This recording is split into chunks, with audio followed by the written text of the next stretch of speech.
amis de la Lune, bonjour, j'espère que vous allez au mieux et nous nous retrouvons pour lancer une intention pour la nouvelle Lune du 13 janvier 2021.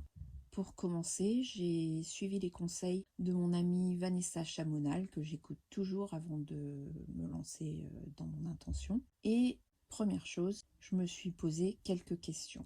Qu'est-ce que je veux lâcher? Qu'est-ce que je veux garder en 2021? Et qu'est-ce que je veux transformer? Et aussi, j'ai laissé un espace pour dessiner des symboles que je vais peut-être utiliser. J'ai passé un long moment à répondre à mes questions. Je prends toujours mon temps à ce stade-là parce que ça me permet vraiment de me plonger à l'intérieur de moi-même pour y trouver du matériel à exprimer. J'ai aussi passé en revue les intentions que j'ai lancées au cours de 2020 pour me donner une nouvelle perspective sur mon chemin. Et puis j'ai rajouté 2 questions. Une première, c'était pour vérifier si vraiment je voulais garder les choses que je voulais garder. Et la deuxième, c'est vers quoi je veux aller. Ensuite, j'ai aspergé ma page de bleu avec de l'encre acrylique parce que je suis vachement dans mes émotions ces derniers temps. J'ai tapé lampe à huile comme mot-clé et j'ai imprimé cette photo dont j'ai juste gardé la silhouette de cette femme qui est l'ermite du tarot en moi. Et je peins un petit peu d'encre acrylique jaune pour intensifier la lumière de sa lampe. Je rajoute du bleu. Pour moi, c'est la couleur de l'émotionnel, mais c'est aussi une couleur que j'imagine comme une espèce de bulle protectrice. Ensuite, j'ai trouvé cette illustration sur Pinterest. En fait, j'ai découvert que les pleines lunes de janvier sont surnommées la lune loup. J'ai direct pensé au petit chaperon rouge et la symbolique de ce conte. Et vu ce qui se passe en moi depuis la dernière nouvelle lune, mon intention est donc un voyage où je vais m'enfoncer dans la forêt noire de mon inconscient. J'ai aussi appris que l'arbre associé à cette période de l'année, dans le calendrier celte, c'est le bouleau, donc je fais des traits horizontaux pour suggérer que c'est une forêt de bouleau. Et je noircis la page avec de l'acrylique noir. Mais si je veux visiter mon inconscient, si je veux voir dans mon ombre, il me faut de la lumière, donc je colle mon ermite intérieure en bas à gauche. Elle va éclairer mon ombre, qui est cette partie en moi, qui est blessée, qui a honte et qui représente ce dont j'ai parlé tout au long de l'année dernière. Grâce à tout ce travail intérieur que j'ai partagé avec vous, je suis un peu consciente de cette ombre. Alors je rajoute du jaune parce que mon regard sur mon ombre est plus détachée. J'arrive à être bienveillante envers moi-même. Mais bon, je sais bien que je vois pas tout et que j'ai encore du chemin à faire. Donc je rajoute du noir autour de cette figure qui représente donc mon ombre, ou en tout cas une partie de mon ombre. Il paraît qu'on ne se débarrasse jamais de son ombre. D'ailleurs, elle est sur mon manteau rouge. Le rouge qui symbolise ma colère, ce qui me fait péter les plombs, mais aussi mes baskets. Donc là, c'est ma volonté d'y aller et ma créativité aussi qui me permet d'avancer dans ma quête d'intégrer mon ombre. Pantalon vert pour signifier l'élémentaire du Capricorne. Pour moi, ça tombe dans ma deuxième maison, donc comment je gagne mon argent, mais aussi la valeur que je m'attribue. C'est un point sensible, même problématique chez moi. Et il est aussi lié à ma colère, à ma révolte intérieure. En fait, tout est lié. J'ai abandonné mon panier et je me répète ce que j'ai écrit au début concernant ce que je veux lâcher pour cette année. Et le point le plus important, c'est ma dépendance émotionnelle.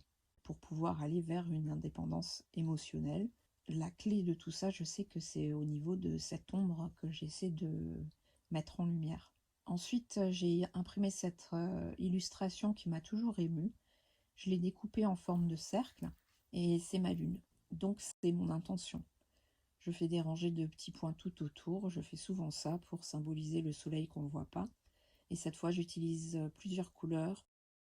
Le blanc pour l'innocence, le noir pour mon ombre, le doré pour les trésors qui se cachent derrière mes ombres, et le rouge parce que je sais que ce sont mes actions qui tracent mon destin et que je ne suis pas obligée de subir mes ombres. Je retourne vers mon ermite. On dit que l'ermite a déjà fait la route et qu'elle refait le chemin inverse à reculons. Et elle porte l'ombre sans problème. Donc il y a cette idée d'intégration. C'est comme un idéal pour moi. C'est la sagesse acquise au fil des ans et aussi la sagesse en général dont on peut s'inspirer. Je dessine sa main gauche, donc qui symbolise l'intuition ou la créativité en doré.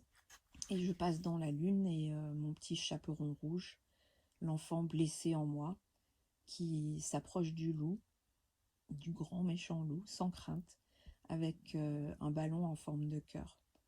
Le loup n'est pas menaçant du tout. Ça me touche cette image, vous ne pouvez pas savoir. Le loup, donc mon ombre, que je décide d'intégrer dans la page pour que cette intention ne soit pas un idéal, mais qu'elle fasse bien partie de mon chemin. Retour à mon ermite, qui dans sa main gauche tient une aiguille argentée qui est la couleur liée à la lune. Je prends du fil qui n'est pas assez rouge, donc je le peins en rouge plus vif. Et pendant qu'il sèche, je couds quelques points en bas à droite pour symboliser que je coupe avec le passé. C'est un moyen pour signifier à mon inconscient que je suis sortie de mon schéma familial récurrent. C'est stop, fini, basta. Et maintenant, avec mon fil et mon aiguille, je lis tous les éléments de ma page parce que je sais qu'ils sont tous liés. Et ce fil rouge que je couds et où je donne l'impression qu'il forme des espèces de cercles comme une spirale, mais une spirale déroulée presque. Ce fil rouge, c'est moi qui le couds, c'est moi qui dirige. Je vais enclencher un processus et le premier jour de la nouvelle lune, je vais reprendre la dernière sculpture que j'avais faite et que je n'avais pas terminée et qui n'a pas survécu. Donc je vais la recommencer et la mettre en vente. Je vous tiendrai au courant, mais je vais vraiment prendre mon temps. Il n'y a pas de date limite, de speed, rien du tout. Je vais aller à l'allure que ça va. Et le thème de cette sculpture, c'est parfait puisque ça s'appelle le secret. Ça symbolise les choses qu'on porte en soi et qu'on a enfermées à double clé.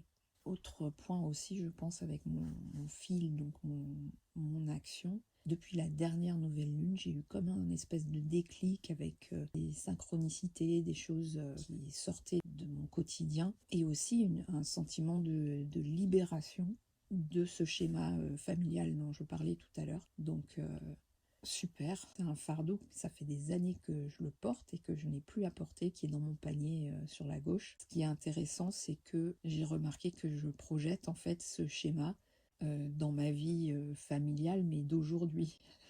En fait, c'est comme un test, et pour voir si je me laisse, si en fait je suis toujours aspirée ou pas.